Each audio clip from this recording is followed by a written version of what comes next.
Заедно поминавме многу во историски најтешкиот период за македонското здравство. Но поддршката која добивме јас и моите колеги ни даваше сила да продолжиме напред и секој ден одново да најдеме сила за битката со пандемијата. Ни даваше сила одново се бориме за секој живот и да се грижиме за здравјето на секој пациент.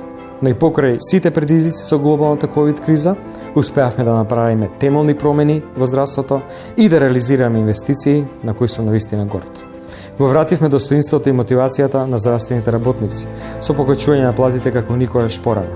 Тие сега земаат повисоки плати од 25 до 40%.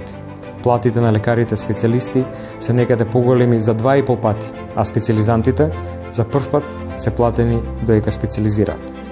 Верувам дека новата влада ќе продолжи да ги покачува платите, бидејќи здравствените работници тоа го заслужуваат. Се грижевме за сите пациенти подеднако, како и за оние кои порано беа игнорирани или заборавани. Обезбедивме лекови за пациентите со ретки болести. Нема ниеден пациент без достапен лек, затоа што секој човек е важен, а воспоставивме регистар за ретки болести. Нашата земја конечно нема лекови од паралелен увоз, а ги укинавме и квотите. Сега сите лекови во аптеките се квалитетни и достапни во секое време.